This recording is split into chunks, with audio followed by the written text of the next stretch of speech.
بالله السميع العليم من الشيطان الرجيم. بسم الله الرحمن الرحيم.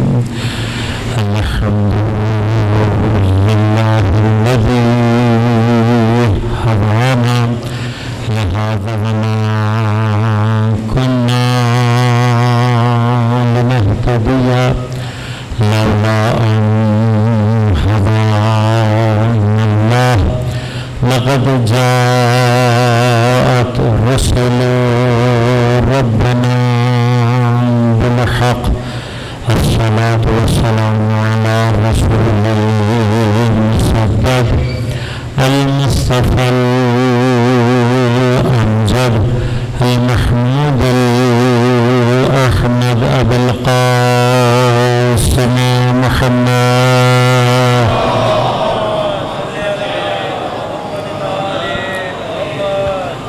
الصلاة والسلام على أسد الله غالب على كل غالب علي بن أبي طالب. والصلاة والسلام على سيدة المعصومة المظلومة الطاهرة البتول بضعة الرسول فاطمة الزهراء سيدة نساء العالمين.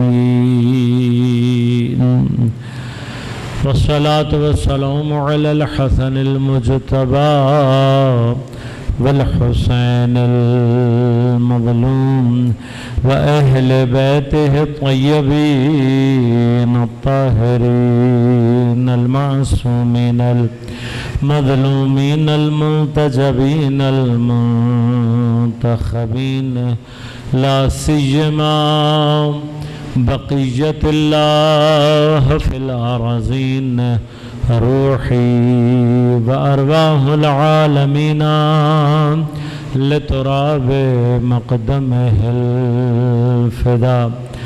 ولعنة الله على أعدائهم أجمعين. أما بعد، قال الله تعالى في كتابه الكريم: بسم الله الرحمن الرحيم. ونريد أن نمن على الذين استضعفوا في الأرض ونجعلهم أئمة ونجعلهم الوارثين. صلوات.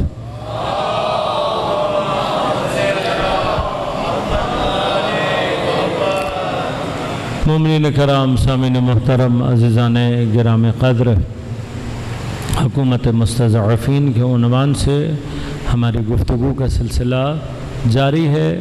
موضوع پر گفتگو کے لیے سورہ مبارکہ قصص کی 5ویں آیت کو سرنامہ کلام کے طور پر آپ کی خدمت میں تلاوت کیا۔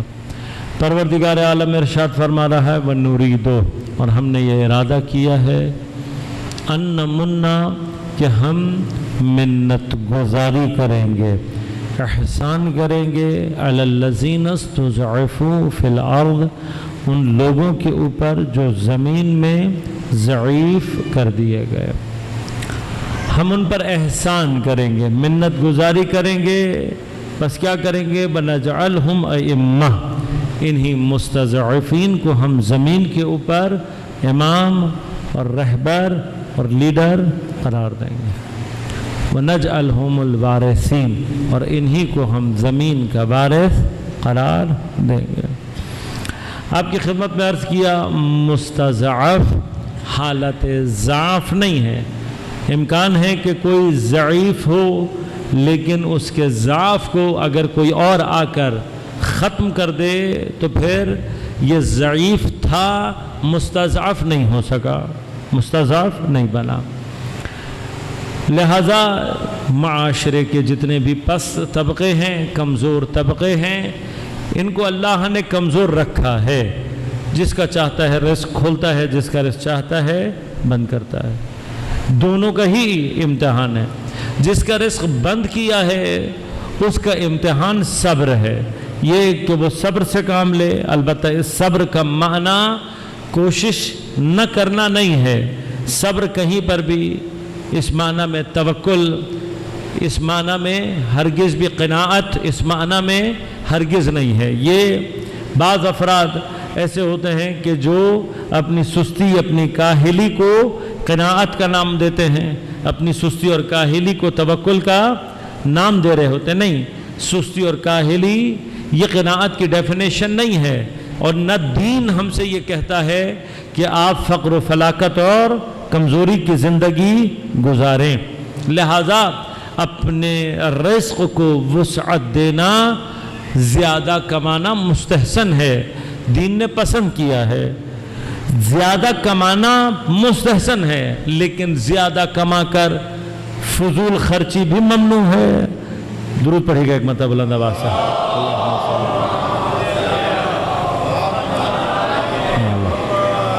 آغا صاحب آپ کی خدمت میں ایک بہت ہی جسارت کے ساتھ چند باتیں عرض کروں گا۔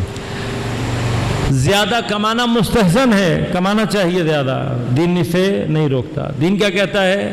زیادہ کماؤ، لیکن پھر نہ بخل کی طرف جاؤ، کنجوسی کی طرف جاؤ، نہ فضول خرچی کی طرف جاؤ۔ اور تیسرا راستہ کیا ہے؟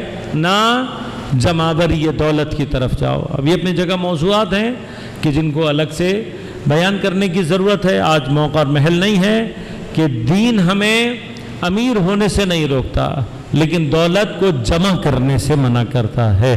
اب ان دونوں میں اختلاف نہیں ہے، یہ کیسے ہوتا ہے میں زیادہ تفصیل میں نہیں جاؤں گا۔ آپ کبھی بھی دنیا کے جو امیر ترین لوگ ہیں، جب آپ ان کو جا کر حساب کتاب دیکھیں گے تو آپ کو پتہ لگے گا کہ انہوں نے جمع کم کیا ہوتا ہے، ری انویسٹمنٹ زیادہ کی ہوتی ہے۔ لہذا دین ہم سے جو کہتا ہے وہ کیا کہ اپنے پاس روک کے مت رکھو دولت کو، لیکن آیا ری انویسٹمنٹ کا کہتا ہے دین ہم سے، یا کوئی اور راستہ بتاتا ہے؟ وہ مباحث اپنی جگہ پر محفوظ، لیکن دین ہم سے کیا کہتا ہے؟ امیر بننا نہیں روکتا، زیادہ کمانے سے دین نہیں روکتا، بلکہ دین کی نظر میں کیا ہے؟ یہ مستحسن ہے، یہ اچھا ہے کہ آپ زیادہ کمائیں۔ لہذا کچھ لوگ جو قناعت کا نام یہ دیتے ہیں کہ ذرا سی کچھ ضرورتیں پوری ہوئی، اب صرف کاہلی اور سستی کے مارے کچھ اور نہیں کرنا چاہتے، تو اس کا نام کیا دیتے ہیں؟ قناعت۔ نہیں، یہ قناعت دین میں ہرگز موجود نہیں ہے۔ نہ دین یہ چاہتا ہے کہ ہم دولت کمانے کے چکر میں نہ عبادات کے رہیں، نہ گھر والوں کے رہیں، نہ یہ بھی نہیں چاہتا۔ تو بڑا بیلنس راستہ ہے دین کا کہ جس کو اختیار کرنے کی ضرورت ہے۔ اگر اپنی عبادات کے لیے ٹائم نکالتے ہوئے، اپنے گھر والوں کے لیے ٹائم نکالتے ہوئے مزید آپ کے پاس گنجائش ہے کہ آپ کچھ اور کام کر کے اپنی گھر والوں کی وسعت رزقی کا انتظام کر سکتے ہیں، تو یہ عمل مستحسن ہے، یہ ہونا چاہیے۔ لیکن جب دین ہمیں منع کرتا ہے جمع کرنے سے، تو بنیادی طور پر وجہ کیا ہے؟ ہر وہ چیز جو ہماری ضرورت سے زیادہ ہے اس پر کسی ضعیف کا حق ہے، تو وہ اس وقت پہنچانی ہے۔ اگر وہ لوگ کہ جن کو اللہ نے رزق زیادہ دیا ہے اپنے حصے کا اضافی رزق، لہذا قرآن کیا کہتا ہے؟ مومن کی پہچان فی اموالہم حق معلوم للسائل والمحروم، ان کے اموال میں ایک حق معلوم ہے سائل اور محروم کے لیے۔ یہ حق معلوم اس تک پہنچانا، یہ وہ کام ہے جس کے ذریعے سے دین کیا چاہتا ہے؟ ان ضعیف طبقات کو استضعاف سے باہر نکالنا، استضعاف میں نہ جانے دینا۔ پس یہ مستضعف کب بنتے ہیں؟ جب ان کا حق ان تک نہ پہنچے۔ یہ کون سا طبقہ ہے؟ یہ غریب۔ اب اس غریب طبقہ، یہ جو ضعیف طبقہ ہے، اس کو استضعاف سے باہر نکالنا کس کا کام ہے؟ اس کا کام ہے عوام کا کام ہے، یہ ان لوگوں کا کام ہے جن کو اللہ نے رزق زیادہ دیا ہے۔ اب ان کے لیے اللہ نہیں کہہ رہا کہ ہم ان کو امام بنائیں گے، ان کو ہم زمین کا وارث بنائیں گے۔ کیوں؟ میں نے کل بھی عرض کیا تھا، ان کے اندر رہبریت کی صلاحیت نہیں پائی جاتی۔ زمین کی وراثت اپنے ہاتھ میں رکھنا یہ ان کی صلاحیت نہیں ہے۔ یہ کہ انسانوں کی رہبریت خاص طور پر اس وقت کہ جب انسان آمادہ ہوں کہ ان کے اوپر اللہ حکومت کرے، جب انسان آمادہ ہوں کہ دین اور آئین اور اسلام ان کے اوپر حکومت کرے، اگر لوگ آمادہ ہو جائیں اس کام کے لیے تو پھر اللہ تبارک و تعالی اس مرحلے میں کبھی بھی انسانوں کو یہ اختیار نہیں دیتا کہ دین سالاری اسلام کی حکومت کے لیے لوگ کسی کو خود منتخب کریں۔ یہ حق اللہ کسی کو نہیں دیتا۔ وجہ کیا ہے؟ جب دین بھیجا اس نے ہے تو دین چلانے والے بھی وہی بھیجتا ہے۔ اب اس کی اہم ترین وجہ کیا ہے؟ ایک مرتبہ امام سے آ کر کسی نے سوال کیا اور پوچھا، تو امام نے کہا کہ تم جس امامت کی بات کر رہے ہو، یہ جو تم کہتے ہو کہ جی لوگوں نے بنانا ہے، یہ کیسے امام کو تم چاہتے ہو؟ صالح کو چاہتے ہو یا غیر صالح کو چاہتے ہو؟ اس نے کہا مولا یقیناً ہم چاہتے تو یہی ہیں کہ فرد صالح آئے اور ہم پر حکومت کرے۔ تو امام نے فرمایا تمہارے پاس اس کے ظاہر عمل کو دیکھنے کے علاوہ اور کیا پیمانہ ہے کہ جس سے تم یہ اندازہ لگاؤ کہ یہ شخص صالح ہے؟ تمہارے پاس پیمانہ آخری کیا ہے کہ تم ظاہر میں دیکھتے ہو کہ یہ شخص نماز پڑھ رہا ہے، روزہ رکھتا ہے، ظاہر میں اپنے آپ کو متدین ظاہر کر رہا ہے، لیکن اس کے آگے کیا پیمانہ ہے؟ اس کے آگے کوئی پیمانہ نہیں ہے۔ اگر یہ اپنی خلوتوں میں جا کر غیر صالح عمل انجام دیتا ہے تو کیا تمہیں معلوم ہو سکتا ہے؟ کہ نہیں۔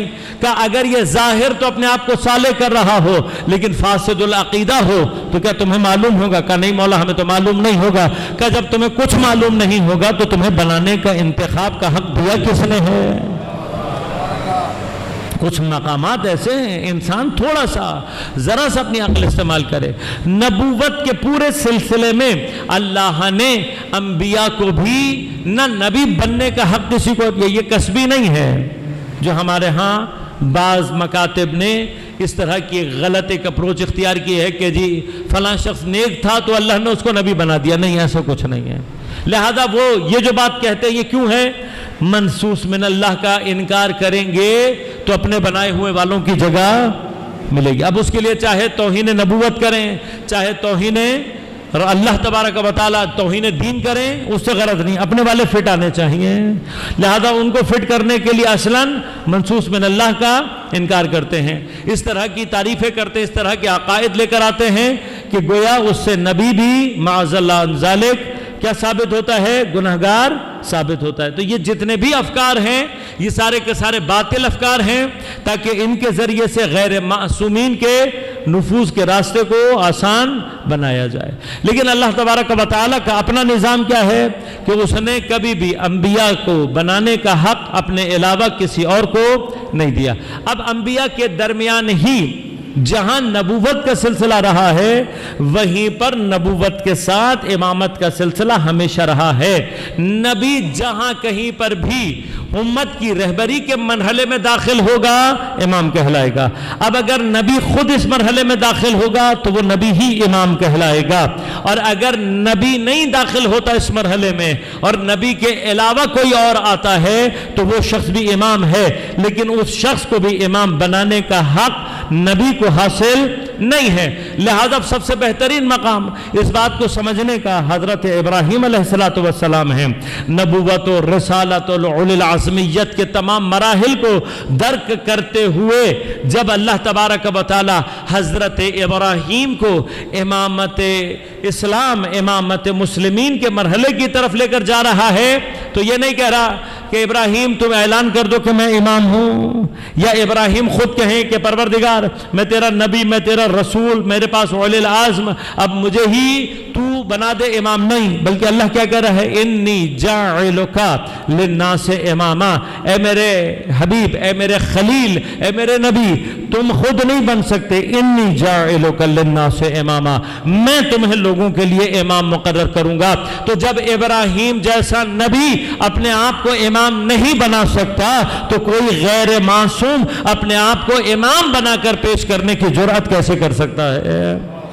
یہ نظام الہیہ کے اندر جرأت ہے کہ کوئی اسلام کے دائرے میں، شریعت کے دائرے میں گھس کر اپنے آپ کو کیا معرفی کرے کہ جی میں ہوں، مجھے بنایا جائے، میں آتا ہوں؟ نہیں، اصلاً امام کو امام بننے کا حق جب ابراہیم جیسے نبی کو نہیں ہے، لہذا پورے قرآن میں جہاں کہیں پر بھی اللہ نے امامت مسلمین کی بات کی ہے، مسلمانوں کی رہبریت کی بات کی ہے، مسلمانوں کی قیادت کی بات کی ہے، وَجَعَلْنَا مِنْهُمْ أَئِمَّةً يَهْدُونَ بِأَمْرِنَا، ہم ہیں کہ جو ان میں سے اماموں کو مقرر کرتے ہیں، یہدون بامرنا، یہ امام ہمارے امر سے ہدایت کرتا ہے۔ کیوں؟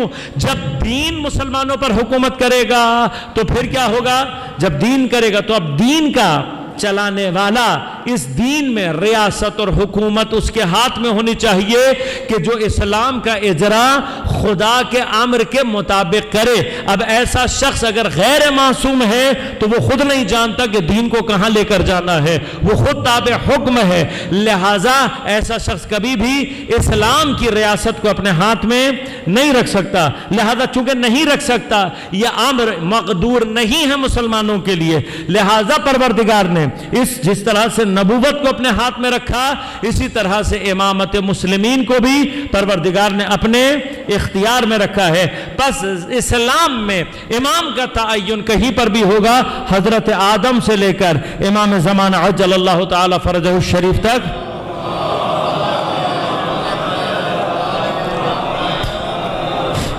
یہ انتخاب، یہ اختیار پروردگار عالم نے کسی کو عطا نہیں کیا۔ امام جب بھی ہوگا کون ہوگا؟ معصوم ہوگا۔ کون بنائے گا؟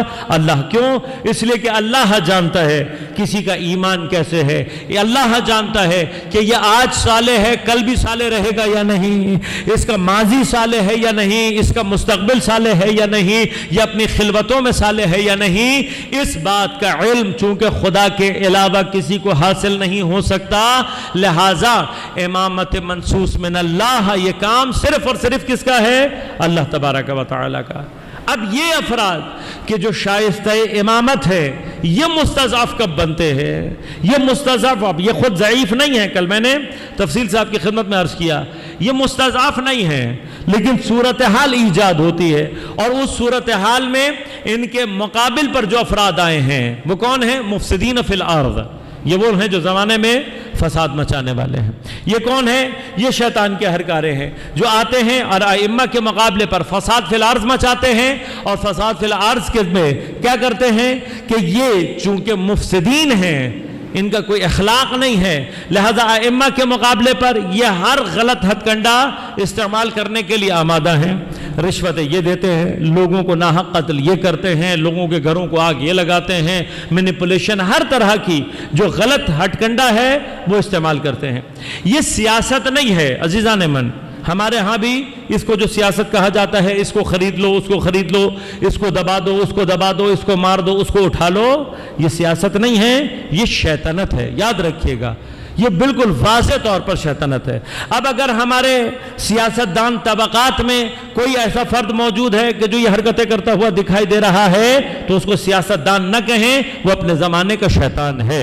اسی طرح سے مقتدر طبقات میں اگر کوئی ایسے افراد موجود ہیں کہ جو اپنے سامنے اٹھنے والی آوازوں کو دبا رہے ہیں، لوگوں کو مار رہے ہیں، اجازت نہیں دے رہے کوئی ان کی آواز کے اجازت کے بغیر بات کرے، تو یہ فرعونیت تو کہلا جا سکتی ہے، سیاست اور تدبیر اور مینجمنٹ نہیں کہلا سکتے۔ لہذا ایسا نہیں ہے کہ نمرود و فرعون کا زمانہ ختم ہو گیا، جب تک زمین پر طاغوت موجود رہیں گے نمرود و فرعون پیدا ہوتے رہیں گے۔ اب یہ نمرود کیسے پیدا ہوتے ہیں، یہ فرعون کیسے پیدا ہوتے ہیں؟ ان کے مقابلے پر ائمہ جو کہ خدا کی طرف سے علم بھی لے کر آئے ہوئے ہیں، ان سے زیادہ بہترین سیاست مدار کوئی نہیں ہے۔ یہ مستضعف کیوں ہوتے ہیں؟ ان کے استضعاف کی واحد وجہ ان کے گرد موجود افراد ہیں۔ اس لیے کہ میں نے کل بھی آپ کی خدمت میں عرض کیا تھا کہ یہ اللہ تبارک و تعالی کا فیصلہ یہ اپنی جگہ پر محفوظ ہے کہ اللہ تبارک و تعالی نے کبھی بھی معجزات کے ذریعے سے حکومت کو قائم نہیں کرنا۔ نبی یا امام یا ولی معجزہ دکھاتا ہے اپنی ولایت کے اس بات کے لیے، یہ آخری حجت ہوتی ہے، معجزے سے اوپر کوئی حجت نہیں ہے۔ اب اگر کوئی معجزہ دیکھ کر بھی یہ نہ سمجھے کہ یہ نبی ہے، یہ امام ہے، تو تو پھر قیامت کے دن اس کے پاس کوئی اور چارہ نہیں ہے، معجزے پر آ کر بحث ختم ہو جاتی ہے۔ لیکن آیا معجزے سے لوگوں کو زبردستی مجبور کرنا ہے کہ وہ نبی کی اطاعت کریں؟ آیا معجزے، اب یہ معجزے کا انکار کرنا ہی بعض لوگوں کا یہ بتا دیتا ہے کہ جو معجزہ چاند کے 2 ٹکڑے کر سکتا ہے، کیا وہ گردنوں کو جھکا نہیں سکتا؟ وہ انگلی جو ڈوبے ہوئے سورج کو نکال سکتی ہے، وہ انگلی کیا لوگوں کے دلوں کو مول نہیں کر سکتی؟ ان کے دلوں سے نفاق کو نکال نہیں، قرار نہیں ہے، جبر نہیں۔ اگر یہ جبر آ جائے، اب غور کیجئے گا، یہ جبر، یہ قرار نہیں ہے۔ لہٰذا اللہ تعالیٰ کیا کہہ رہا ہے؟ وَنُرِيدُ أَن نَمُنَّ عَلَى الَّذِينَ اسْتُضْعِفُوا فِي الْأَرْضِ، ہم نے ارادہ کیا ان مستضعفین فی الارض کو، ان کے اوپر احسان کریں گے اور ان کو کیا بنائیں گے؟ امام بنائیں گے۔ یہ اللہ کا احسان، یہ کیسے متحقق ہونا ہے؟ اللہ کا یہ ارادہ کیسے متحقق ہونا ہے؟ اس کو سمجھنے کے لیے ہم تھوڑا سا، میں نے جو عرض کیا کہ اطراف کے لوگوں کے اوپر یہ کیسے ہوتا ہے، اس کو تھوڑا سا سمجھنے کے لیے اب یہ بحث ہمیں دیکھنی پڑے گی کہ آیا انسان خود ارادہ اور مختار ہے یا نہیں، ارادہ رکھتا ہے یا نہیں، مختار ہے یا نہیں، یا مجبور ہے؟ اور ہمارے ارادے میں اور خدا کے ارادے میں فرق کیا ہے؟ تو کوشش کروں گا کہ آج کی گفتگو میں بات کو کہیں تک پہنچا سکوں، تاکہ کل کو نہائی گفتگو انشاءاللہ آپ کی خدمت میں پیش کر زحمتوں کو تمام کروں۔ اللہم صلی علی محمد وعجل فرجہ۔ عزیزان من، ہمارا ارادہ، ہمارا اختیار، کوئی بھی ارادہ اور کوئی بھی اختیار اس وقت تک پیدا نہیں ہوتا جب تک علم حاصل نہ ہو۔ لازم بات ہے، جس چیز کا ہمیں معلوم ہی نہیں ہے اس سے متعلق کوئی ارادہ پیدا ہونا معنی نہیں رکھتا۔ ہم عام طور پر جو مشکل پیدا کرتے ہیں وہ کیا ہے کہ جب خدا کے ارادے کا مرحلہ آتا ہے تو 2 غلطیاں ہم کرتے ہیں اس حوالے سے۔ ایک، یا ہم خدا کے علم اور ارادے کو اپنے علم اور ارادے جیسا سمجھنا شروع کر دیتے ہیں، لہذا ہمیں بہت ساری چیزیں سولو نہیں ہوتی۔ اور دوسرا مرحلہ کیا ہوتا ہے؟ دوسرا مرحلہ یہ ہوتا ہے کہ بعض ہم اللہ کے علم اور ارادے کی ایک ایسی غلط تفسیر کر رہے ہوتے ہیں کہ جو عقل کو معوف کرنے کے مرحلے میں، عقل کو معطل کرنے کے مرحلے میں داخل ہو جاتی ہے۔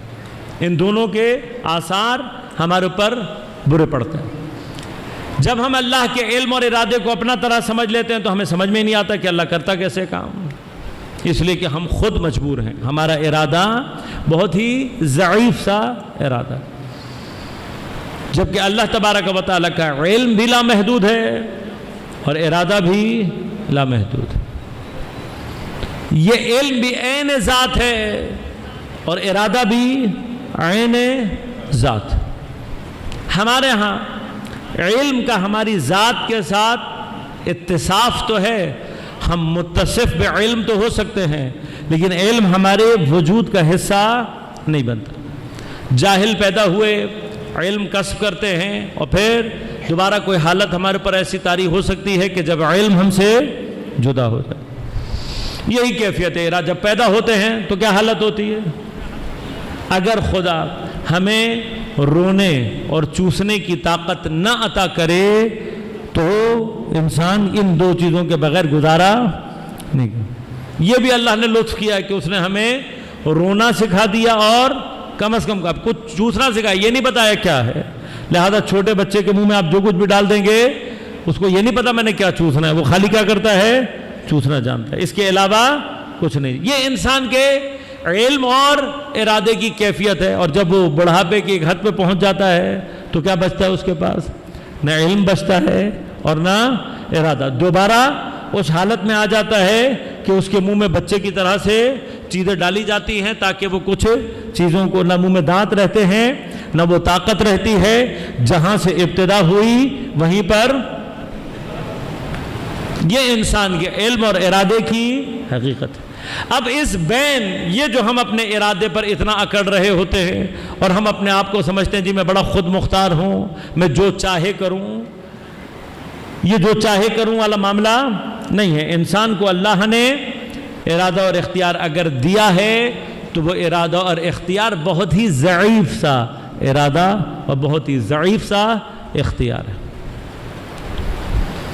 اب یاد رکھیے گا یہ جو ارادہ اور اختیار دینے کا مرحلہ ہے کائنات میں، ارادہ اور اختیار تفویض کرنا، کسی کو خود مختار بنانا، کسی کو صاحب ارادہ بنانا، یہ سوائے اس ذات کے جو خود غنی عن العالمین ہو کسی اور کے لیے ممکن نہیں ہے۔ لہذا ایک بحث جو آج کل ہمارے بچوں کے اندر بڑی شدت کے ساتھ زور پکڑی ہوئی ہے وہ ہے آرٹیفیشل انٹیلیجنس۔ اب یہ آرٹیفیشل انٹیلیجنس میں ہمارے اکثر بچے یہ کچھ اشتباہات کا شکار ہو جاتے ہیں، کچھ چیزیں جو ان کو سمجھ میں نہیں آتی۔ آٹومیٹک کا مطلب وہ کیا سمجھتے ہیں؟ با اختیار۔ آٹومیٹک کا مطلب کیا سمجھتے ہیں؟ با ارادہ۔ آٹومیٹک نہ با ارادہ ہوتا ہے اور نہ با اختیار، اس کو سمجھیں اور اس بات کو اپنے ذہنوں میں اس شبہے کو اپنے ذہن کے اندر اچھی طرح سے بیٹھا لیں۔ کائنات میں ارادے کو تفویض کرنا، کسی کو صاحب ارادہ اور اختیار بنانا، یہ صرف کس کا کام ہے؟ جو خود کیا ہو؟ غنی عن العالمین، جو عالمین سے غنی ہو، صرف وہ یہ کام کر سکتا ہے۔ جو خود محتاج ہو وہ کسی اور کو ارادہ نہیں دے سکتا، وہ کسی اور کو صاحب ارادہ نہیں بنا سکتا۔ لہذا ایک بچے سے جو میرے خیال سے آرٹیفیشل انٹیلیجنس میں شاید ایم فل کر رہا تھا، ایک ملاقات کے دوران میں نے پوچھا، میں نے کہا بھائی آپ نے آرٹیفیشل انٹیلیجنس کے حوالے سے بہت شور مچایا ہوا ہے، تھوڑا سا ہمیں بھی سمجھا دو، لے مین سمجھ کے ہی سمجھا دو، ایک عام آدمی کی شکل میں مجھے بتا دو کہ تم جو یہ کہتے ہو کہ ہم مشینوں کو صاحب ارادہ اور اختیار بنا سکتے ہیں، اس سے مراد کیا ہے؟ انہوں نے کہا آقا آپ کو آسان سی مثال سے سمجھا دوں گا۔ میں نے کہا بڑی مہربانی ہوگی اگر آسان مثال سے سمجھا دو گے۔ کہا مولانا مثلا فرض کریں کہ آپ کی اس گاڑی کے اندر آرٹیفیشل انٹیلیجنس اور کیمرے لگے ہوئے سسٹم موجود ہے، تو کیا ہوگا؟ ہم نے اس کو بتا دیا پہلے سے کہ بھائی اگر اسپیڈ بریکر نامی کوئی چیز آئے تو اس کو ڈیٹیکٹ کرتے ہی وہ اپنی رفتار کو کم کرے گا اور پھر اس کے اوپر سے آہستگی سے آپ کو گزار دے گا۔ کب یہ ہم نے اس کو ارادہ اور اختیار دے دیا، اب جب بھی اسے اسپیڈ بریکر نظر آئے گا وہ کیا کرے گا؟ آرام سے روکے گا گاڑی کو اور گزار دے گا۔ میں نے کہا تم نے اس کا نام ارادہ رکھا ہے؟ کہا جی بالکل آٹومیٹک ہوتا ہے۔ میں نے کہا نہیں بیٹے، ارادہ اس کو نہیں کہتے۔ میں نے کہا ارادہ اس کو کہتے ہیں کہ اسپیڈ بریکر نظر آ رہا ہو اس کے باوجود بھی دل چاہے کہ آج بغیر رفتار کم کیے گاڑی کو تھوڑا سا اڑا لیا جائے۔ یہ اکثر ہمارے نوجوان تازہ موٹر سائیکل چلانا جب سیکھتے ہیں تو ان کے اندر یہ خاصیتیں پائی جاتی ہیں کہ یہ کیا ہوتا ہے، کبھی کبھار ویسے تو کہیں نہ کہیں بریک لگا لیتے ہیں لیکن کبھی کبھار بڑی موج مستی میں ہوتے ہیں تو سامنے اسپیڈ بریکر نظر بھی آ رہا ہے تب بھی اسپیڈ کم نہیں کرتے۔ بھئی آج دل چاہ رہا ہے کہ موٹر سائیکل مثلا پرواز کرے۔ میں کہا یہ اپنی مشین کو یہ سکھا سکتے ہو کہ تمہاری مشین آرٹیفیشل انٹیلیجنس کبھی اچانک سے اس کا دل چاہے کہ بھئی آج بریک نہیں لگانا، آج ایسے ہی اس کے اوپر سے گزر جانا۔ کہا نہیں آغا صاحب یہ نہیں ہو سکتا۔ میں نے کہا بھئی اسی کا نام ارادہ ہے، اسی کو اختیار کہتے ہیں۔ اصل ارادہ اور اختیاری۔ اب غور کیجئے گا، اگر کوئی اس کے پیچھے کسی طرح کا وہ جو بھی اینالوگ بنتا ہے اس کو اگر آپ پیچیدہ سے پیچیدہ بھی کر دیں تب بھی کیا ہوگا؟ جو آپ نے پیچیدگی پیدا کی ہے وہ بس اسی حد تک رہے گا، اس پیچیدگی سے آگے نہیں جائے گا۔ اب ہو سکتا ہے کوئی عام ذہنیت رکھنے والا اس پیچیدگی کو نہ سمجھ پائے تو وہ سمجھے گا کہ بھئی یہ تو خود بخود کر رہا ہے۔ نہیں، وہ خود بخود نہیں کر رہا ہوتا۔ جتنا آپ نے اینالوگ اس کو دیا ہوا ہے اب وہ پیچیدہ تر ہوگا تو پیچیدہ تر عمل کرے گا، لیکن اس سے زیادہ جو آپ نے دے دیا آپ کی ان پٹ سے آگے جا ہی نہیں سکتا۔ یہ محال ہے، اصلا ممکن نہیں ہے۔ جو چیز آپ نے اپنی مشین کو نہیں سکھائی، لہذا اب وہ جو نیا شبہ ایجاد کرنے کے آپ کے ذہن میں بات کر رہے ہیں وہ کیا ہے؟ وہ کہتے ہیں جی ہم نے کچھ مشینیں ایسے بتا لی ہیں جو خود سیکھ رہے ہیں۔ عزیز من، کیوں بے وقوف بنا رہے ہو لوگوں کو؟ ان کے سیکھنے کے مرحلے کو بھی تم نے ایک اینالوگ کے ذریعے سے سیٹ کیا ہوا ہے۔ جب تک تم یہ اینالوگ نہیں دو گے وہ حتیٰ اس چیز کے اوپر بھی عمل نہیں کر سکتا۔ وہ صرف تھوڑی سی پیچیدگی زیادہ ہے، مراحل در مراحل آپ کو چیزیں کر دیں گے تو کچھ پیچیدگیاں ہیں جو سامنے آئیں گی، لیکن کبھی بھی اس پیچیدگی کے دائرے سے باہر نہیں نکل سکتے۔ کیوں؟ بنانے والے کا جب علم محدود ہے تو وہ کس طرح سے لامحدود ارادے کو اور ارادے کو خلق کر سکتا ہے؟ وہ کیسے لامحدودیت کی طرف جا سکتا ہے جس کا بنانے والا؟ تمہیں خود تو معلوم نہیں ہے کچھ، جو تمہیں نہیں معلوم ہے تم اس کو سکھا کہاں سے دو گے؟ اور خدا اس کا نام ہے کہ جو تم نے سوچا بھی نہیں ہوتا خدا اس سے بہت آگے ہے. لہذا خدا کے علم اور ارادے کو کبھی بھی اپنے علم اور ارادے سے کبھی بھی کمپیئر نہ کریں. ہمارا علم بھی نہایتاً محدود، ہمارا ارادہ بھی نہایتاً محدود. کتنا محدود ارادہ ہے غور کیجئے گا. ہم کتنے با اختیار ہیں؟ ہم سمجھتے ہیں بہت با اختیار ہیں. کیوں جی؟ میں اپنی مرضی سے کھاتا ہوں، اپنی مرضی سے پیتا ہوں، اپنی مرضی سے سوتا جاگتا ہوں. ان میں سے کسی بھی چیز کو ارادہ اور اختیار نہیں کہتے. یہ جو ارادہ اور اختیار، اسی وجہ سے آپ حیوانات کو با ارادہ اور اختیار کہتے ہیں؟ نہیں کہتے. بھئی کیوں نہیں کہتے؟ اس لیے کہ حیوان بھی بہت سارے، حالانکہ یہ جو آپ نے باتیں بتائی یہ سب حیوان کرتا ہے یا نہیں بھائی؟ جب اس کا دل چاہتا ہے کھانا کھاتا ہے، جب اس کا دل چاہتا ہے سو جاتا ہے. ہاں، آپ سے زیادہ آزاد ہے. جہاں اس کا دل چاہتا ہے مدفوع کر دیتا ہے، جہاں اس کا دل چاہتا ہے پیشاب کر دیتا ہے. آپ تو یہ نہیں کر سکتے، آپ تو مقیدات میں ہیں. لیکن جانور تو یہ بھی سب کچھ کر رہا ہوتا ہے. تو آپ سے زیادہ با ارادہ با اختیار نہیں ہے. یہ ارادہ اور اختیار عزیزان من یاد، اس کو سمجھیے گا. ارادہ اور اختیار تو یہ ہوگا کہ آپ پیٹ بھرے ہوئے ہوں پھر بھی آپ کھانا کھا کر دکھا دیں. کھا سکتے ہیں. اچھی طرح سے سوئے ہوئے ہوں دوبارہ سو کر دکھا دیں. کر سکتے ہیں. کر سکتا ہے کوئی؟ نہیں کر سکتا نا. کیوں نہیں کر سکتا؟ یہ جو آپ سمجھ رہے ہیں کہ میں نے اپنے ارادے اور اختیار سے کیا، یہاں پر کوئی آپ کا ارادہ اور اختیار نہیں ہے. آپ کو بھوک لگی ہے تو آپ نے کھانا کھایا ہے. آپ تھکے ہوئے ہیں تو آپ کو نیند آ رہی ہے. ذرا سی ٹینشن ہو جائے، ہاں صبح پیپر دینا ہو، پھر جتنا مرضی اس کو سلا کر دیکھ لو پھر نہیں آئے گی نیند. اب کیوں نہیں آ رہی؟ بھائی تم اتنے با ارادہ اور اختیار ہو تو سو کر دکھا دو. ہاں کوئی ٹینشن ہو جائے تو بھوک نہیں لگ رہی، بغیر بھوک کے کھانا کھا کے دکھا سکتے ہو؟ نہیں دکھا سکتے ہو. تو ارادہ اور اختیار کا سمجھ میں آ گیا. اصل یہ ارادہ اور اختیار نہیں. اصل ارادہ اور اختیار کیا ہے کہ جہاں پر انسان کے پاس ہاں اور نہ کا اختیار آ جائے، جہاں وہ یہ کر سکے یہ میرے پاس اویلیبل ہے، اب میرے پاس ہاں اور نہ دونوں کا اختیار ہے، اور اب میں اس میں سے کسی کو آپٹ کروں. یہاں سے انسان کا ارادہ اور اختیار شروع ہوتا ہے. اب یہ ارادہ اور اختیار کون بناتا ہے؟ یہ ارادہ اور اختیار خدا تفویض کرتا ہے. کیسے تفویض کرتا ہے؟ جب خدا ہمارے اوپر شریعت کے احکام کو لاگو کرتا ہے، شرعی حدود کو مقرر کرتا ہے، تب ہم صاحب اختیار بنتے ہیں. یہ تھوڑی سی سمجھنے والی بحث ہے، اس کو غور کیجئے گا. اگر آج فرض کریں اعلان ہو جائے پروردگار کی جانب سے، بھئی رفع القلم، کل تمہارے اوپر چھٹی، کل سے کوئی نہ حلال نہ حرام نہ واجب نہ مستحب نہ مکروہ، کوئی شریعت نہیں، کل کا دن چھٹی، کوئی شریعت نہیں، کل کے لیے رفع القلم، کل آپ کا دن فری ہے، آپ بے فکر ہو جائیں. نہ کوئی حرام نہ کوئی واجب نہ کوئی مستحب نہ کوئی مکروہ، کچھ نہیں آپ کے اوپر. تو آپ مجھے گناہ کر کے دکھا سکتے ہیں. کوئی حرام نہ ہو تو آپ مجھے گناہ کر کے دکھا سکتے ہیں. کوئی واجب اور مستحب نہ ہو تو آپ مجھے کوئی نیک کام کر کے دکھا سکتے ہیں، کوئی ثواب کا کام کر کے دکھا سکتے ہیں. جب کچھ واجب ہی نہیں ہے، کچھ مستحب ہی نہیں ہے، کوئی حکم شرعی ہی نہیں ہے، تو عمل کہاں سے انجام دیں گے؟ کر سکتا ہے کوئی گناہ؟ اگر اللہ ہاں بس اگر اللہ شریعت ہٹا دے تو ہم میں اور جانوروں میں کوئی فرق باقی؟ اس کو سمجھیں. شریعت اگر اٹھ جائے تو شریعت کے نہ ہونے کے بعد انسانوں میں اور حیوانات میں ڈیولپمنٹ کے علاوہ کوئی اور فرق باقی نہیں ہے. باقی ہم بھی پھر حیوانوں کی طرح سے بھوک لگے گی تو کھانا کھائیں گے، ضرورت پڑے گی تو سو جائیں گے، سارا کام ضرورت کے تحت چل رہا ہوگا. ضرورت آپ کو ارادہ اور اختیار نہیں دیتی، ضرورت ہی تو اصل اجبار ہے.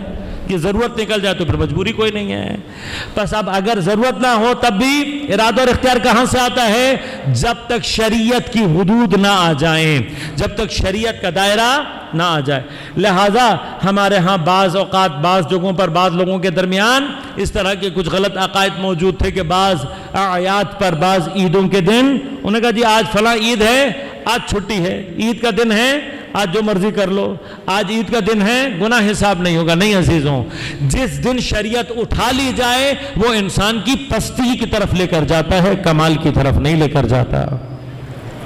شریعت کا اٹھ جانا حیوانیت کی طرف لے کر جاتا ہے. شریعت پس اس کا معنی کیا ہوا؟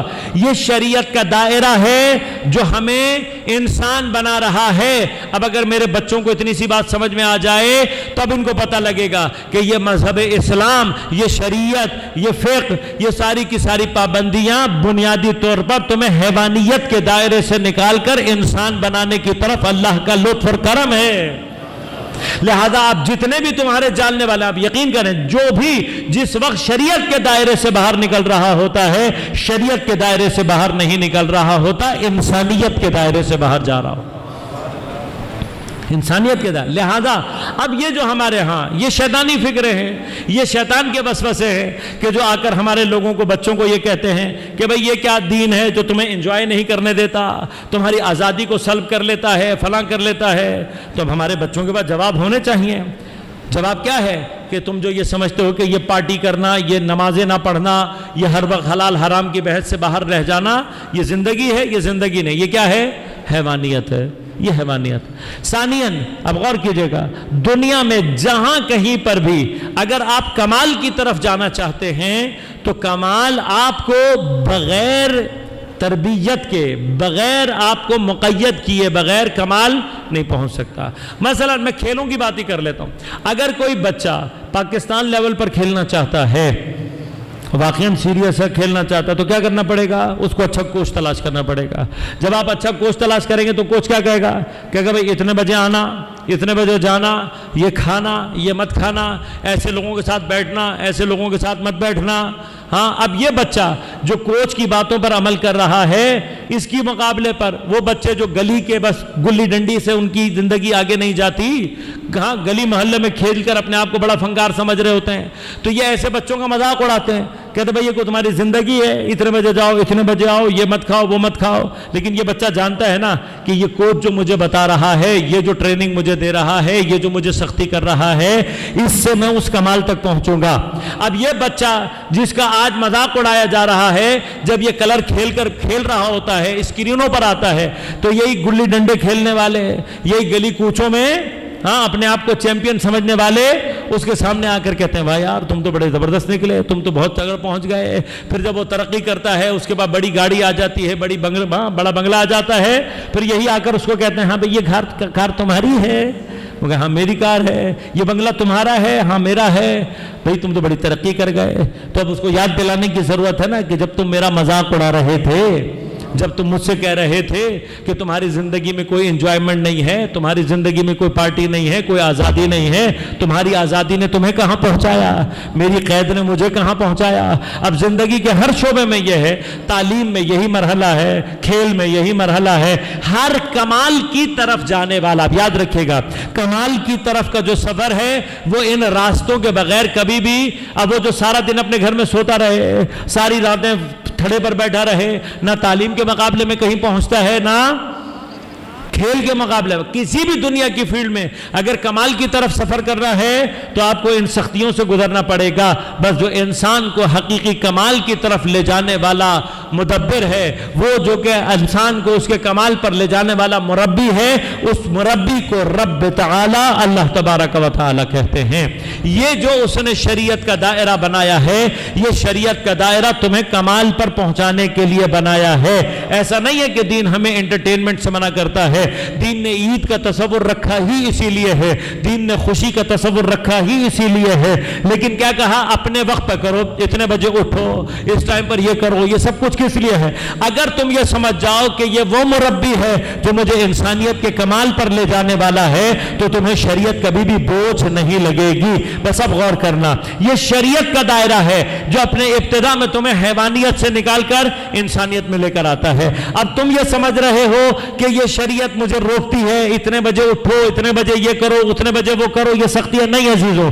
اگر تم یہ سمجھ لو کہ یہی سختی تمہیں کمال کی طرف لے کر جائے گی، یہ تمہارے پروردگار، یہ اس رب کی طرف سے تمہاری تربیت کا ایک نظام ہے، اور اس پر عمل کر کے دیکھو تمہارے پر کمالات کیسے آتے ہیں. تب غور کرنا، یہ جو انسان کو اللہ نے ارادہ دیا ہے، یہ بہت ہی معمولی سا ارادہ، ہمارا ارادہ. ایسا نہیں ہے کہ ہم 50% مختار ہیں اور 50% مجبور، ایسا نہیں ہے.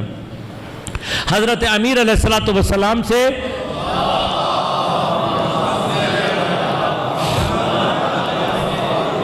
جب کسی نے آگے پوچھا مولا میں کتنا مختار ہوں اور کتنا مجبور ہوں، تو امام نے اس کی عقل کے مطابق سمجھانے کے لیے اسے کہا ایک پاؤں اٹھا اپنا، اس نے اٹھا لیا۔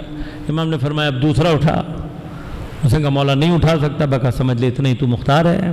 اب اس سے 50% اگر کسی کو سمجھ میں آ رہا ہے تو غلطی ہے، کیوں؟ ٹانگیں ہوتی ہی دو ہیں، اس لیے آپ کو یہ سمجھ میں آ رہا ہے۔ لیکن مرحلہ کیا ہے؟ انسان کا ارادہ اور اختیار کائنات میں بہت ہی ضعیف سا ہے۔ آپ جب کسی جگہ پہنچتے ہیں، میں زیادہ تفصیل میں نہیں جاتا، ایک نوالا جو آپ اٹھا کر کھا رہے ہیں، یہ آپ کی فکر ہے، یہ آپ سوچ رہے ہیں کہ میں نے اٹھا کر کھایا ہے۔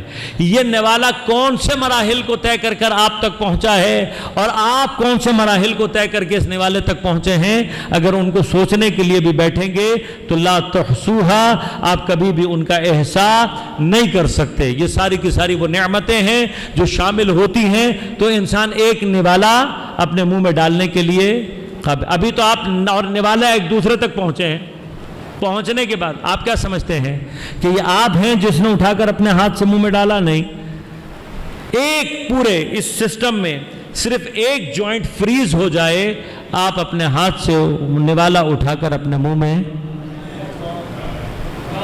ایک جوائنٹ، صرف ایک جوائنٹ فریز ہو جائے، ہاں کونی پہ وہ زور کی چوٹ لگ جائے اور یہ کونی مڑنا بند ہو جائے، پھر مجھے اپنے ہاتھ سے نوالا کھا کر دکھاتے نا۔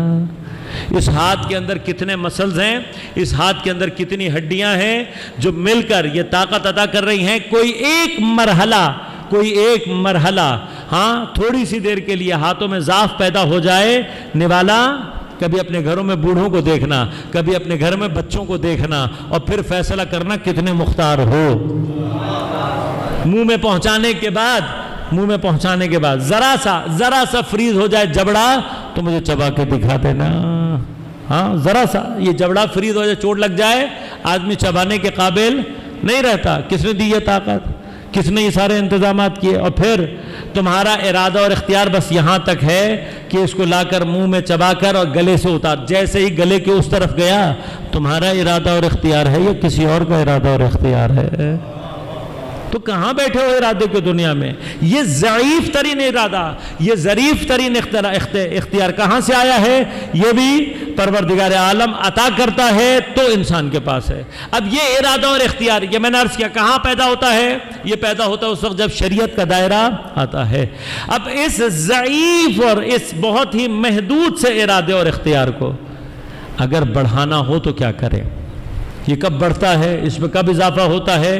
جتنا انسان اپنے اسی محدود سے، اسی بہت ہی مختصر سے ارادے کو، اسی ضعیف سے ارادے کو جتنا خدا کو واپس پلٹانا شروع کرتا ہے، اتنا انسان دوبارہ طاقتور اور اتنا ہی صاحب ارادہ ہوتا چلا جاتا ہے۔ اب یہ شریعت کا کمال ہے، لہذا غور کیجئے گا۔ وہ جو اقبال کا مشہور شعر ہے، وہ ایک سجدہ جسے تو گراں سمجھتا ہے، ہزار سجدوں سے دیتا ہے آدمی کو نجات۔ جہاں تم نے اپنا سر خدا کے سامنے جھکا دیا، وہاں پر خدا پھر تمہیں ہزار سجدوں سے بچانا شروع کر دیتا ہے۔ یہ یاد رکھے گا۔ لہذا انسان جیسے ہی شریعت کے دائرے سے باہر نکلتا ہے، خدا سے دوری اختیار کرتا ہے، ہر قدم کے اوپر شیطان اس کو ذلیل کرتا ہے، ہر قدم پر شیطان اس کو اپنے سامنے اور لوگوں کے سامنے جھکانے کی کوشش کرتا ہے۔ لیکن جیسے ہی انسان اپنے ارادے کو اللہ کے حوالے کرنا شروع کر دیتا ہے، یہ چھوٹا سا ارادہ، یہ بہت ضعیف سا ارادہ جو اللہ نے تمہیں دیا ہے، اب اگر تم دوبارہ اسی ارادے کو شریعت پر عمل کے ذریعے سے خدا کی طرف پلٹانا شروع کرو تو کیا نتیجہ نکلتا ہے؟ جتنا انسان اپنے آپ کو خدا کے ارادے کے مطابق ڈھالتا چلا جاتا ہے، خدا اس کو اتنا صاحب اختیار بنانا شروع کر دیتا ہے۔ آخری منزل جو انسان پہنچ سکتا ہے وہ کیا ہے؟ وہ ہے کہ جہاں وہ اس منزل پر پہنچ جائے کہ خدا آگے بڑھ کر کہے وما تشاءون الا ان یشاء اللہ، یہ تو چاہتے بھی وہ نہیں ہیں جو خدا نہ چاہے۔ بس اگر انسان اپنی چاہت کو خدا کی چاہت کے ساتھ اس طریقے سے ڈھال لے کہ وہ بھی نہ چاہے جو خدا نے نہ چاہا ہو، تو پھر اس منزل پر پہنچتا ہے۔ جب اس کی چاہت خدا کی چاہت بات کے مطابق ہو جاتی ہے. ارادہ کر کے اگر ڈوبے ہوئے سورج کو اشارہ کر دے سورج پلٹ آتا ہے. ارادہ اور اختیار کر کے اگر چاند کو اشارہ کر دے تو ٹکڑے ہو جاتا ہے. ارادہ کر دے تو آسمان سے ستارہ اس کی دہلیز پر سجدہ کرنے کے لیے آتا ہے. ایک مرتبہ اپنے اس ضعیف ارادے کو خدا کے حوالے کر کے تو دیکھو وہ تمہیں کتنا صاحب اختیار اور ارادہ بنا دے.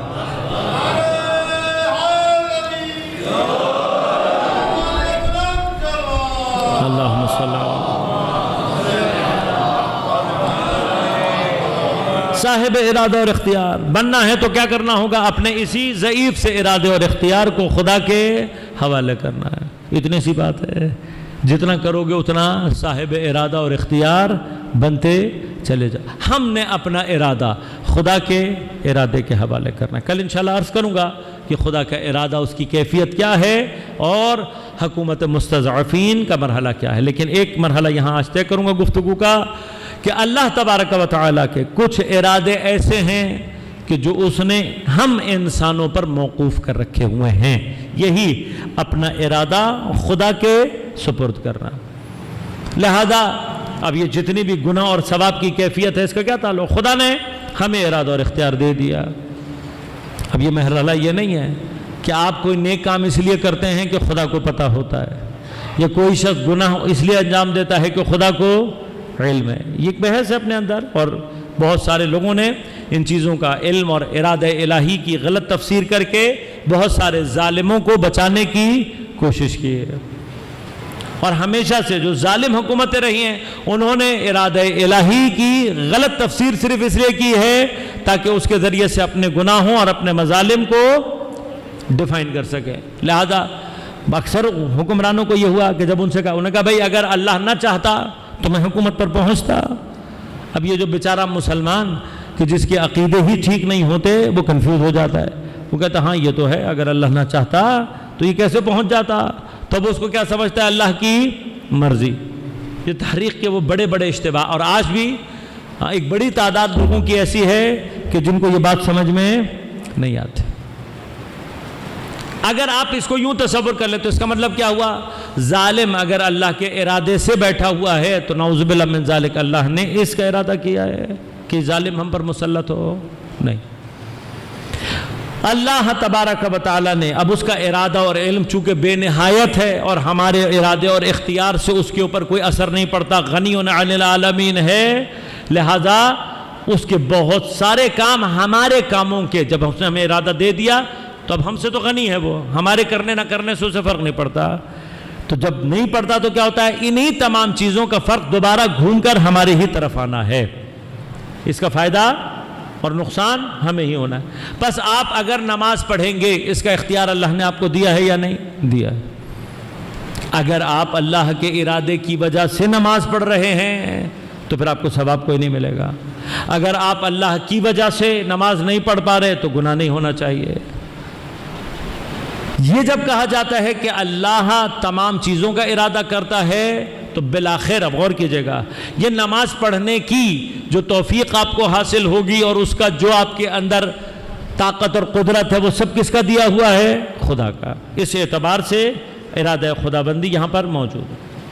اور جب انسان اپنے ارادے سے نہیں پڑھ رہا ہوتا تو حتیٰ یہ اختیار بھی بالآخر خدا نے اس کو دیا ہے یا نہیں دیا ہوا ہے. چونکہ ارادہ خدا کا دیا ہوا ہے اس لیے اس کی نسبت بھی خدا کی طرف دی جا سکتی ہے. لیکن اس دیے جا سکنے کا مطلب ہرگز یہ نہیں ہے کہ خدا نے ارادہ کیا. اب ہوتا کیا ہے؟ غور کیجئے گا، جب بھی آپ ماضی کی معاملات میں خدا کے ارادے کو سمجھنے کی کوشش کریں گے آپ کو کبھی بھی سمجھ میں نہیں آئے گا. لیکن حال اور مستقبل میں سمجھنا آسان ہے. مثلا یہ گلاس میں پانی موجود ہے، میرے پاس اختیار ہے یا نہیں کہ میں پیوں؟ پی سکتا ہوں. اور اب یہ جو مرحلہ ہے، اب میں پانی پیوں گا تو کیا میرا پانی پینا صرف اس وجہ سے ہے کہ خدا کو معلوم ہے اور خدا نے ارادہ کیا ہوا ہے، یا میں پانی نہیں پیوں گا یہ اس لیے ہے کہ خدا نے کوئی ارادہ کیا ہوا ہے اور خدا کے علم میں ہے کہ میں پانی نہیں پیوں گا؟ آیا اس وجہ سے ہے یا نہیں؟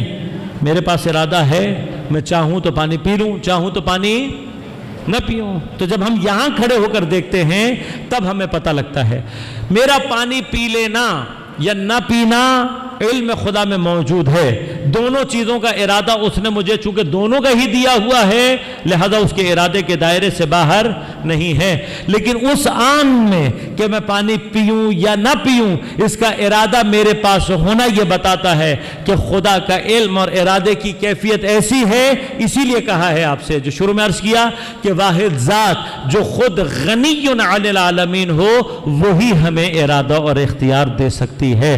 یہ جس کا علم لامحدود ہے، جس کا ارادہ لامحدود ہے، جو خود غنی عن العالمین ہے، صرف اور صرف ارادہ وہ ہمیں دے سکتا ہے۔ اب یہ جو ہم نے فیصلہ کرنا ہے یہ کچھ چیزوں کو زمین پر تشکیل دیتا ہے۔ ہم نماز پڑھیں گے تو ہمیں ثواب ملے گا، نہیں پڑھیں گے تو عذاب، دونوں رکھے ہوئے ہیں۔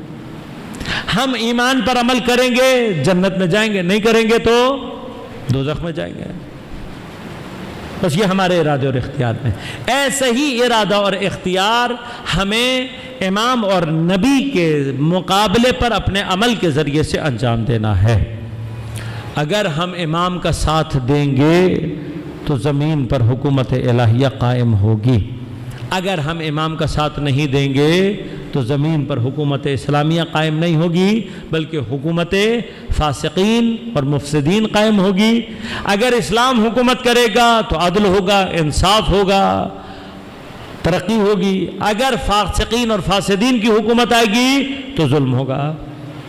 لہذا پروردگار اگر کوئی مفسد، اگر کوئی فاسق حکومت پر آتا ہے تو صرف خدا کا ارادہ اور اختیار نہیں، خدا نے اس کو نہیں بنایا بلکہ یہ انسانوں کی کوتاہی اور اپنا عمل انجام نہ دینا ہے جس کی وجہ سے کوئی ظالم تخت اور حکومت تک پہنچتا ہے۔ اب اگر ہمیں یہ بات سمجھ میں آئے تو یاد رکھیے گا، ایک شبہ ہے جس کو عام طور پر پھیلایا بھی گیا اور جس کے حوالے سے کوشش کی گئی کہ ذہنوں کو مشوش کیا جائے۔ لہذا بعض نے امامت کے مسئلے پر ہم سے یہ سوال کیا کہ جب آپ یہ کہتے ہو کہ امامت منصوص من اللہ ہے اور امام امام ہوتا ہے، جب اس کو خدا نے امام بنا دیا تو وہ امام ہے، تو پھر آپ جو کہتے ہو کہ جی سقیفہ میں ان کا کوئی حق غصب ہوا تو یہ تو نبوت کی طرح کا حق ہے، جس طرح کوئی نبی سے نبوت کو نہیں چھین سکتا تو امام سے امامت کو کوئی نہیں چھین سکتا، تو جب امامت چھین ہی نہیں سکتا تو پھر غصب کیا ہوا؟ یہ سوال ہے، یہ کیا گیا ہے، تو جواب کیا ہے اس کا؟ بھئی امام سے امامت کو چھین سکتا ہے؟ نہیں چھین سکتا۔ جب امام اللہ نے بنا دیا حضرت امیر کو تو امام ہے، اب چاہے تم مانو یا نہ مانو امام ہے، تو پھر غصب کیا ہوا؟ کیا چیز ہے جو کہ سقیفہ میں غصب ہوئی ہے؟ وہ کون سا حق ہے جس کے لیے آپ آوازیں اٹھا رہے ہیں؟ وہ امام بن گئے، امام ہے، ختم ہو گئی بات؟ نہیں، بات ختم نہیں ہوتی، امام بنانے سے بات شروع ہوتی ہے۔ جب امام بنا دیا تو امام بنانے کا معنی کیا ہے؟ ایک حق وہ ہے جو اس کا ہے، ایک وہ حق ہے جو ہمارا ہے، ایک وہ چیز ہے جو اللہ نے اسے عطا کر دی، ایک وہ ذمہ داری ہے جو امام کے مقابلے پر ہمیں اور آپ کو ادا کرنی ہے۔ اب اگر آپ یہی سوال پیغمبر کے مقابلے پر لے کے جائیں کہ بھئی پیغمبر کو اللہ نے نبی تو بنا دیا، اب مانے یا نہ مانے کیا فرق پڑتا ہے؟ تو آپ کہیں گے نہیں، جب نبی بنا دیا ہے تو ایک حق وہ ہے جو مسلمانوں کی گردن پر ہے، وہ کیا ہے کہ اس نبی کو مانیں، اس کے سامنے سر تسلیم خم کریں، اس کی اطاعت کو قبول کریں۔ لہذا اگر قبول کریں گے تو جنت میں جائیں گے، اگر قبول نہیں کریں گے تو کہاں جائیں گے؟ جہنم میں جائیں گے۔ بس جیسے نبی کی نبوت کو قبول کرنا لوگوں کی گردن پر حق ہے، اسی طرح سے جسے اللہ امام بنا دے اس کی امامت کو اپنے اوپر لاگو کرنا وہ حق ہے کہ جس کو سقیفہ میں غصب کیا گیا۔ امام کی امامت کو ماننا، یہ امام کی امامت کو تسلیم کرنا، یہ امام کی امامت کو ماننا، اس وقت تک ہمارا حق ہم امام کا ادا نہیں کر سکیں گے جب تک ہم امام کی امامت کے لیے اس طریقے سے کوشش نہ کریں جیسے باطل کی حکومتوں نے اپنے لوگوں کو اوپر تک پہنچانے اور حکومت تک پہنچانے کے لیے کوشش کی ہے۔ اسی بات کا رونا ائمہ نے مسلسل رویا ہے۔ امام کیا کہہ رہے ہیں؟ اسے پتا ہے، ان کو پتا ہے کہ یہ باطل کے ساتھ ہیں لیکن اس کے ساتھ ہیں، تمہیں پتا ہے کہ تم حق کے ساتھ ہو لیکن پھر بھی آمادہ نہیں ہو۔ بس جب لوگ اپنی ذمہ داریوں کو انجام نہیں دیتے تو خدا کا بنایا ہوا لیڈر بھی زمین پر کیا ہو جاتا ہے؟ مستضعف۔ ہماری کوتاہی ہے۔ لہذا حضرت امیر مشکل کیا ہے؟ پیغمبر نے اعلان کر دیا، خدا کے حکم سے کیا ہے۔ سوچے نا، اللہ کسی کو امام بنا کر میرے اور آپ کے سامنے بھیج رہا ہے کہ بھئی یہ میری طرف سے تمہارا امام ہے، یہ لیڈر ہے، یہ تم پر حکومت کرے گا، اور میں اس کی حکومت کو بنانے کے لیے کوئی کوشش ہی انجام نہ دوں، تو میں نے کتنی بڑی خیانت کی، میں نے کتنی بڑی خیانت کی۔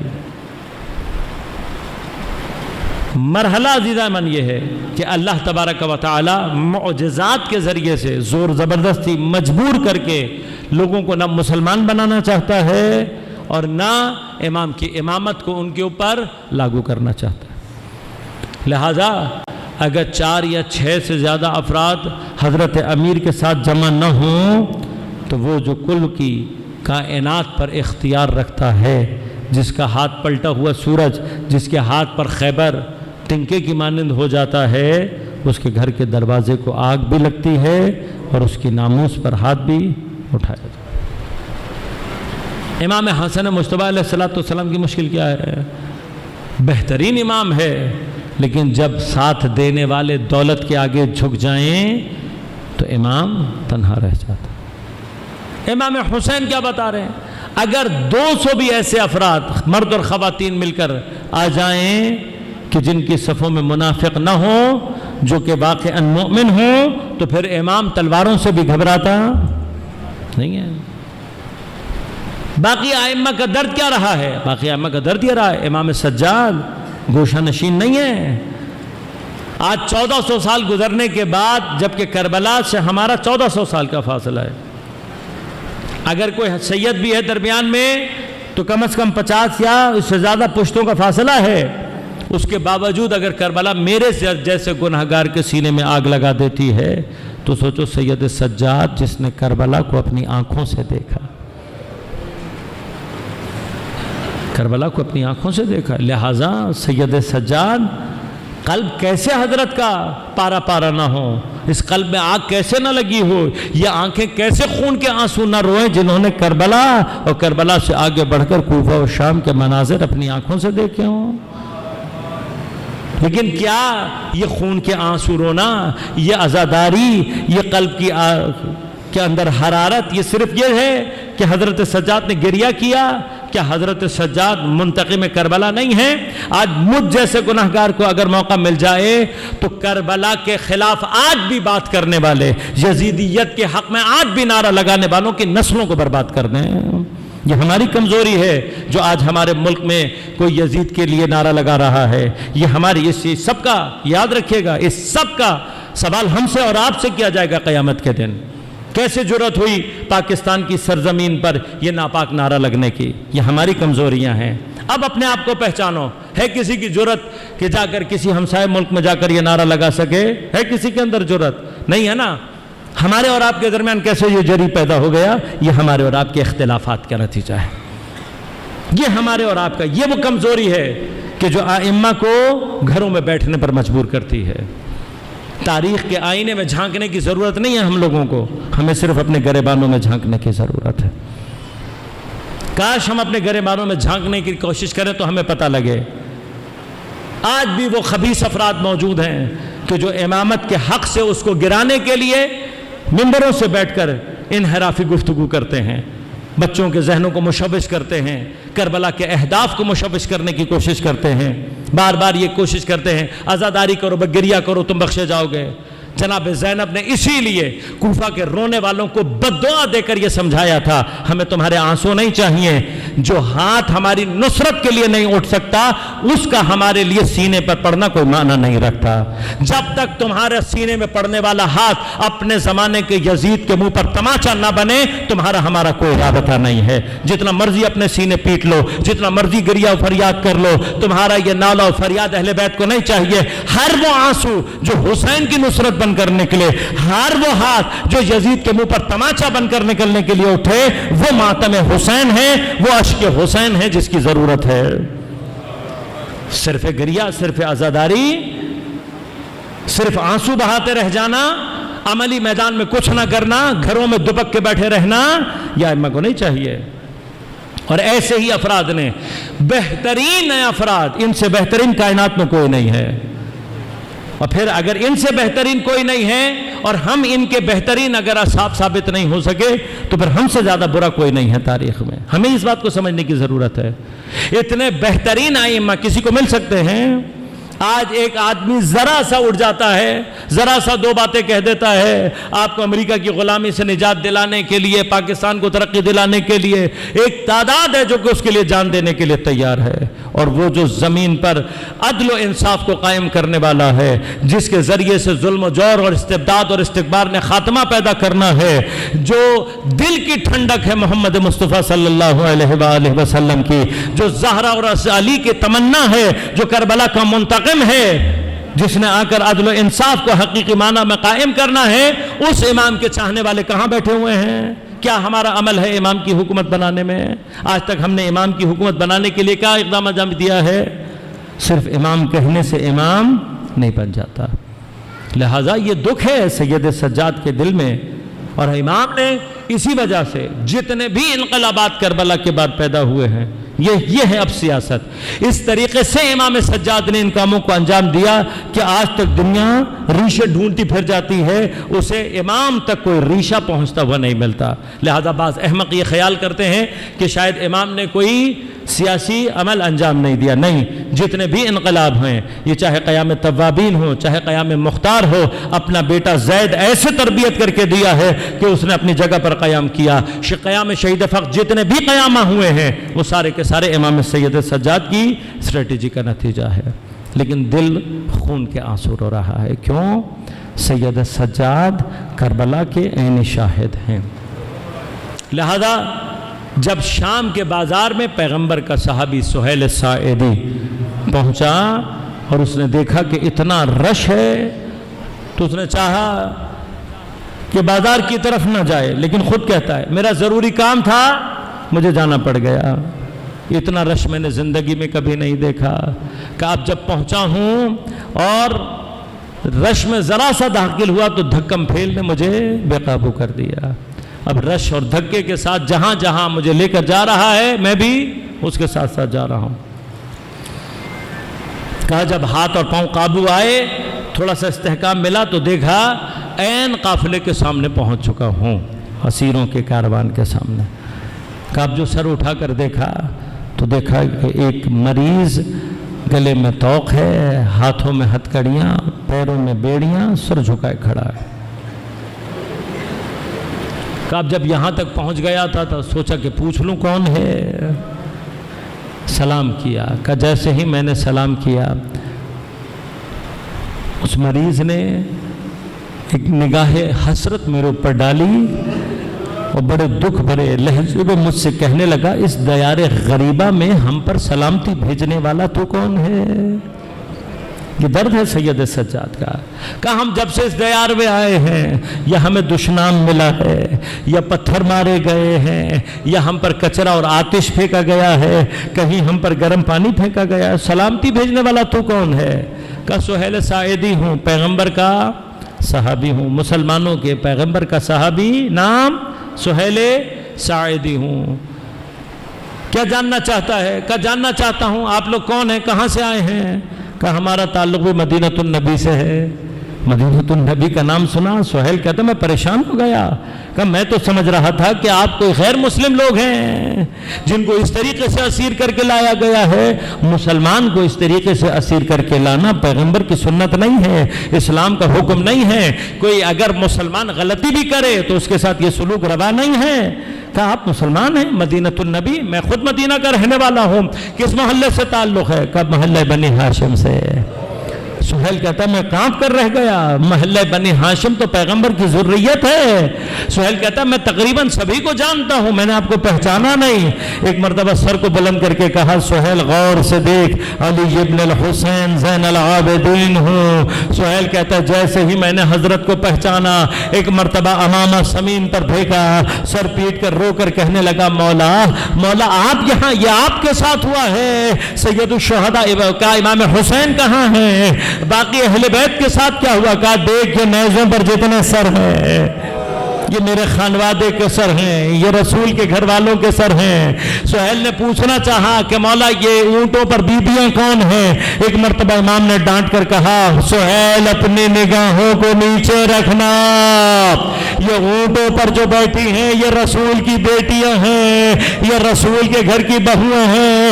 بھئی یہ سننا تھا، ایک مرتبہ کانپ کر رہ گیا، رو کر کہتا ہے مولا یہ سب کیا ہو گیا، مولا میں کیا خدمت کر سکتا ہوں؟ امام نے کہا سہیل اگر کچھ چادروں کو مہیا کر سکتا ہے یہ رسول کی بیٹیاں ہیں۔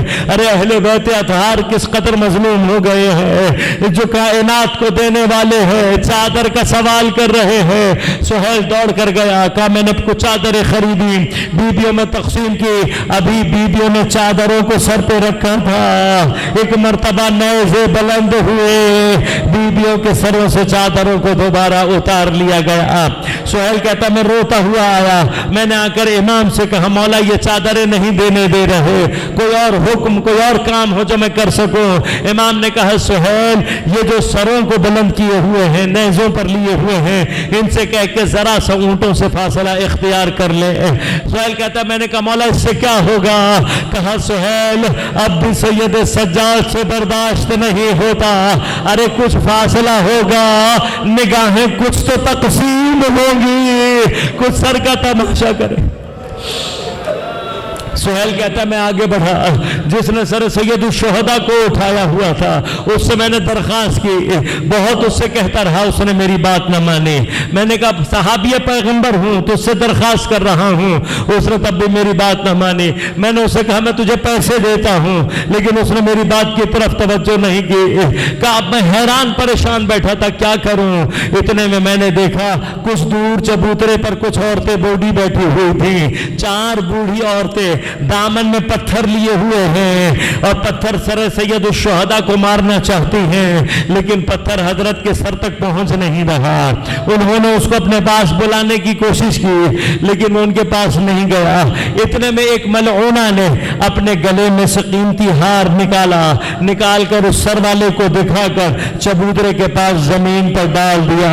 کہا اب اس ہار کی لالچ میں یہ سر اقدس کو لیے ہوئے اس چبوترے کے نزدیک گیا۔ بس میں نے دیکھا کہ ان عورتوں نے اپنے ہاتھوں میں پتھروں کو آمادہ رکھا، جب مظلوم کا سر نزدیک آیا انہوں نے پتھر مارنا شروع کیے، ایک پتھر آ کر پیشانی سید الشہداء پر لگا، سر اقدس سے خون جاری ہوا۔ سہیل کہتا ہے میں یہ منظر دیکھ نہیں سکا، مجھ سے برداشت نہیں ہوا، ایک مرتبہ بددعا کے لیے ہاتھ اٹھائے اور ہاتھ اٹھا کر کہا پروردگار میں تیرے نبی کا صحابی ہوں، میری جو عزت تیری بارگاہ میں ہے اس کا واسطہ دے کر تجھ سے دعا کرتا ہوں ان ملعوناؤں کو واصل جہنم کر دے۔ کہ ابھی میری بد دعا کے الفاظ ختم نہیں ہوئے تھے، ایک مرتبہ چبوترا ہل کر نیچے گرا، 4 ملعونائیں واصل جہنم ہو گئی۔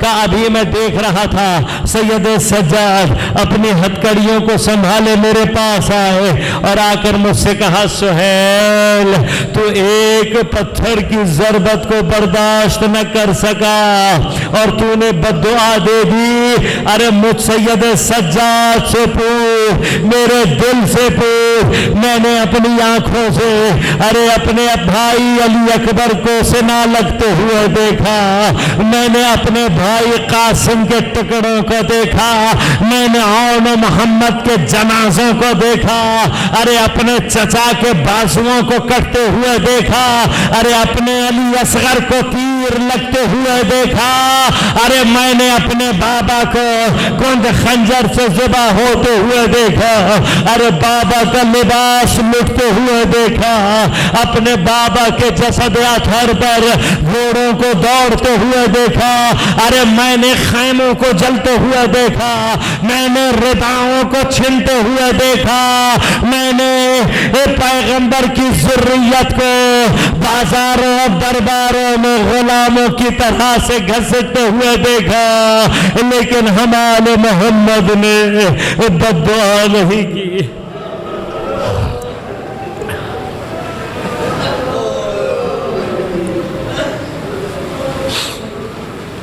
الا ولعنت اللہ علی القوم الظالمین۔ وسيعلم الذين ظلموا أي منقلب ينقلبون بار الہ بحق زہرا و ابیہا و بعلہا و بنیہا ہماری عبادت کو اپنی بارگاہ میں قبول و منظور فرما بحق زہرا و ابیہا و بعلہا و بنیہا منتقم زہرا منتقم کربلا منتقم اسیران کربلا امام زمان عجل اللہ تعالی فرجہ الشریف کے ظہور میں تعجیل فرما بار الہ بحق زہرا و ابیہا و بعلہا و بنیہا تمام علماء مراجع اعظام کی حفاظت فرما مراجعین کے دشمن اور ان کی اہانت کرنے والے اگر ہدایت کے قابل نہیں ہیں نیست و نابود فرما بار الہ تمام عزاداران سید الشہداء اور عزاداری سید الشہداء کی حفاظت فرما عزاداری کے دشمن دین دشمن پاکستان دشمن قوتوں کو نیست و نابود فرما جہاں جہاں مومنین باطل سے برسر پیکار ہیں ان کو اپنے حفظ و امان میں رکھ دیگر تمام مومنین کو اپنے حفظ و امان میں رکھ ان کی پریشانیوں کو دور فرما مشکلات کو آسان فرما بیماروں کو صحت کامل عاجل عنایت فرما ہمارے بے گناہ اسیروں کو جلد از جلد رہائی عنایت فرما بار الہ ہم سب کو امام زمان عجل اللہ تعالی فرجہ الشریف کے اعوان و انصار میں شمار ہونے کی توفیق عنایت فرما ربنا تقبل منا انک انت السمیع العلیم برحمتک یا ارحم الراحمین